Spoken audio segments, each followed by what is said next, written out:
Welcome back, Guardian, your most entertaining PvE connoisseur, Ristophilis. Hit subscribe and become beast. Today's video, we're going to be talking about cell mods, Tyrant, and my favorite guns in the game, the good old rocket launchers, but not just any rocket launcher, Tomorrow's Answer and Sleepless, the two god rolls you need to farm out. So, if you would, please do this. Hit the damn subscribe button, become beast, and let's be homies and live forever. Now, the first build we're going to talk about is my Broodhold build, but this might have some adjustments made once actually the Grandmaster comes out or whatever. So this is just, one of many options you can do. As long as you got Tyrant and some kind of cell mods on, it really didn't make a shit. But for Exodus Crash, this is another one that I have out, and somebody recently asked me about mobility and how I'm building with it nowadays, because I'm not using any kind of mods for like mobility, discipline, or recovery on any of my armor. I don't waste any of that shit anymore. I'm always doing minor, major, or boss resist, which you can see in this build right here. But when it comes to any kind of mods that I'm putting on anything, or like my order of importance, mobility is kind of etched down a little bit. Not much. I still love mobility. Don't get me wrong. I love moving around with 7+ mobility or 6+ traction, which is the same thing. But when it comes to the order of importance, if I got to choose between, a different kind of cell mod to put on my build or mobility, I'm going to go for that function of my build if I'm building with cells especially. So mobility is going to be at a 4+ traction, which in this Nightfall, it's not really hindering me that much, but in something like Broodhold, I will have a higher mobility value because of that boss fight, and I know how my mobility is going to be taking place in the battle. So it really all depends on things like that. But I still love mobility, but I couldn't fit it in this build without having to waste mod space to build it back up, if that makes sense, and to get my recovery, my discipline, and my strength right to go with the Eye of End of the World.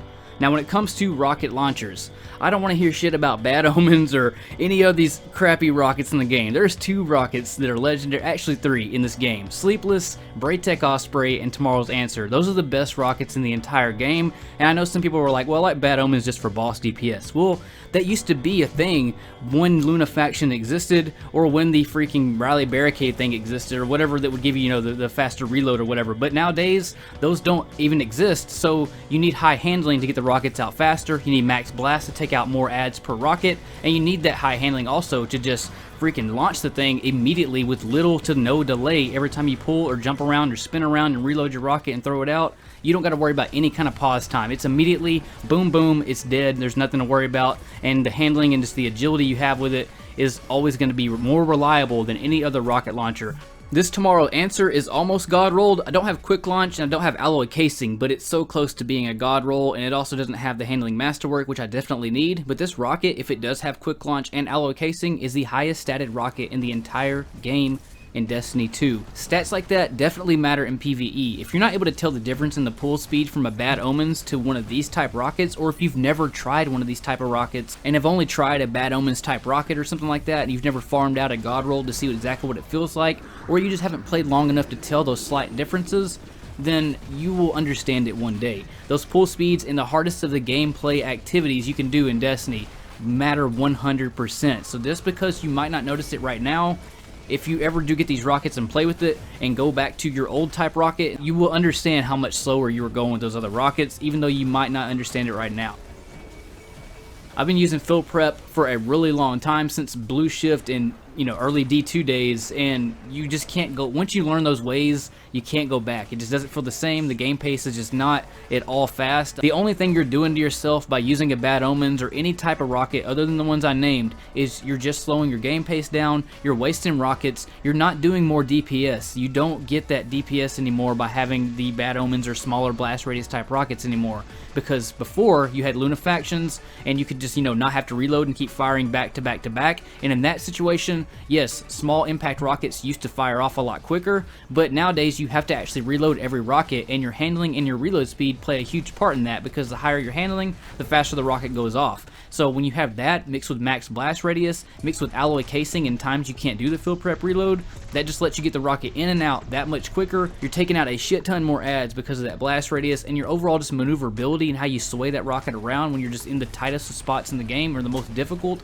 it 100% matters, believe me. So farm out the Sleepless god roll, the Tomorrow's Answer god roll. Just know this: staple is quick launch, alloy casing, cluster, fill prep, or fill prep clown cartridge, or fill prep shield disorient on Tomorrow's Answer, and then fill prep and clusters all you can get on the Sleepless god roll. But Trust me, once you get those, you'll never go back, and you'll be like, Bad Omens, what? That shitty ass rocket? That rocket has almost gotten me killed so many times when I first started trying to use it back a long time ago.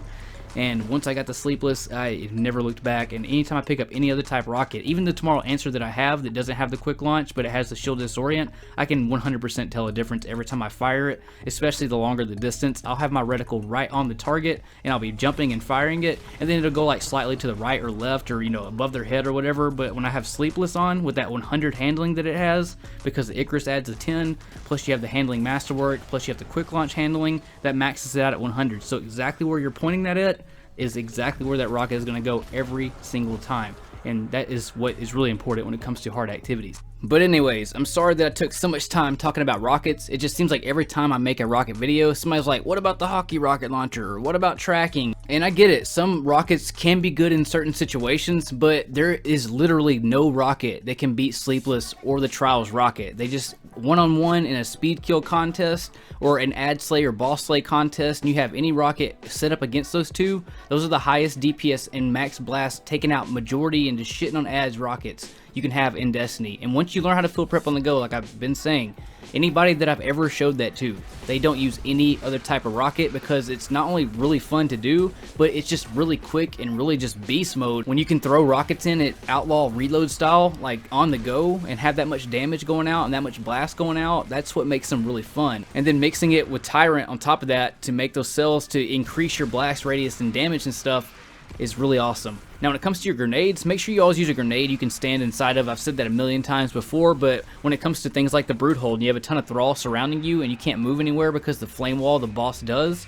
it's nice to have a grenade you can stand inside of to protect you, to do damage to ads whenever they're collapsing on top of you in tough situations. And again, when it comes to your hive armaments, if you're choosing to use hive armaments, always coordinate that with your teammate. Don't be a grenade kill hog and try to get all the heavy ammo. If you're almost near full and somebody's got one, call it out if you need to, you know, not kill an ad or something like that. Also, something that's really important involving your super. If you see somebody throwing a Nova Bomb or supering a huge boss, don't steal the kill and shoot it out from under that person, because then you're just screwing yourself over, like you see me screwing you tippers over right here where I stole his orbs. And then I do it again right here. Things like this can happen in the heat of combat, but if you have a more conscious awareness of it, then you can kind of slow your roll down a little bit and be like, hey, wait, I actually do need these orbs, so let him get the kill to make those orbs. So that's the reason I included that footage, was just to kind of get a level of awareness out there in the battlefield, whether you're playing with a team or if you're with a bunch of randoms. It's nice to just know kind of insight like that to just pass around the community. Always know to work as a team, whether you can talk to each other or not. But like I was saying, there is going to be a huge learning curve to learn field prep on the go, and you're probably not going to like it at first because of that learning curve. But once you do learn it, it will 100% change the way you play the game, and those rockets in general that I named are game-changing rockets. Roar of the Bear, like I said, was another good rocket as well. It comes with field prep, but you can't get cluster, clown cartridge, or shield disorient on top of that. You can get kill clip and things, but it's still one of the better rockets based on the stats that it can get and max blast. But the reason that I don't use it is because there's not hardly any activities where a solo rocket is really needed. It's always void or arc. When it comes to this build or the builds that I showed you earlier, you can use it on any class. It's just more fun with mid-tree arc on the Warlock because of the ball lightning melee, but you just replace the exotic that I'm using for whatever exotic you choose to use on a Hunter and Titan, but it all works exactly the same. Just find the same stats, and whatever cell combo you want to use, you just use the arc grenade. 2 tips when it comes to Broodhold: if you kill the Void Wizard first, it'll summon an unstoppable ogre. And if it's still the same, I believe if you kill the Solar Wind, it puts an anti-barrier champ out, but either way, just know that that's coming if you kill the Void Wind first. Another tip when it comes to fusion rifles in the entire Broodhold strike: on all red bar ads, fusion rifles of any type will do double the damage to crit shot, and then do regular damage to bodies. That goes for the boss as well, but when it comes to any wanted targets, that doesn't apply to them, just the red bars and just for the bosses. So you can take advantage of that double the damage. Now let's take a look at the damage comparison when we're using Tyrant Surge. We're going to do just 1 Rocket Blast first, and then we're going to mix in Power of Rasputin with the cell, and then without Power of Rasputin with the cell, just so you can see the 2 differences in damage, so you can see exactly how much damage it's doing when you combine a cell and a rocket. So there's just a Rocket Blast alone, It looks like it does around 30% damage out of the entire health bar, something around that ballpark. Now what we're going to do is add the cell in with that, and you can see that it's doing around 50% damage. So we'll do the melee, do the rocket blast, and you can see we're right at halfway, it looks like. But we're right at the AI on Captain, and then there's without anything. There's a lot of damage for just one rocket, and when you use Eye of Another World or any kind of recharge exotic, you get it back quite a bit. Now let's put in the Power of Rasputin. This is why I don't really use Power of Rasputin, especially in my Exodus Crash build, because you can see it's not really that much damage in comparison. Now let's do the same thing again without it and see where the damage is. And you can see that it's just like maybe a millimeter more of damage. I mean, it's only 10% of damage. And you can see without it, it's a little bit above the I on Captain when it was between the A and I with it.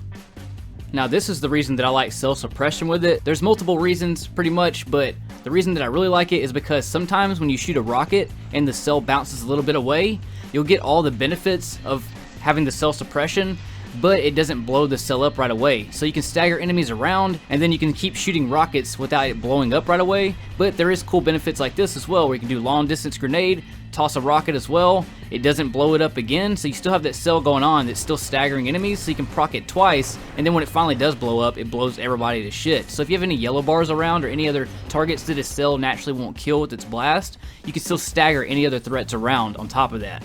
The two choices that I was kind of torn between was if I'd want to do global reach or if I'd rather do Warmind protection, so the situations where it doesn't blow it up, I still have some protection from any bigger targets or a boss around that maybe it doesn't even affect them, you know? So, but I eventually just chose to do global reach. On top of that, on top of Fireteam Medic, which you can get by farming it on IO at the Seraph public event. And Fireteam Medic is a pretty beast perk to have on your team, but you can see that I'm almost dead, and it gives you around 70 or maybe even more % of health when you finally do blow it up.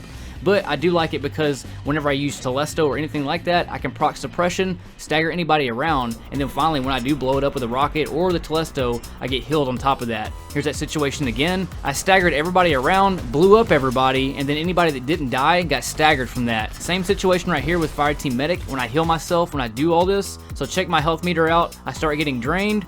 I throw the rocket out, it blows it up, and then it staggers enemies away that the blast radius didn't get because of the global reach. So you see that wizard back there, it's still staggering around. And then again, go up to the boss target, if I take any damage from him at all, and then I heal myself and anybody around this anti-barrier champion at the same time. Pretty nasty, because I have that arc melee shot, and then I also have my grenade to make double cells almost all the time because of how I have my tiers balanced for my discipline, my strength, the ionic traces, and Eye of Another World. And I also have the 9 recovery to get any rifts that I need and get my health back if I need to make any rifts, because this is a slayer / a support role, because I'm healing the entire team and I need all my tools and everything to go with that to be able to perform this role the most effective way. So the way that everything's balanced out, that's another reason that I can't afford to have high mobility, because it was all dependent on getting the ionic traces and building up my discipline, strength, and my recovery to go along with all the cell mods that I have tailored into it.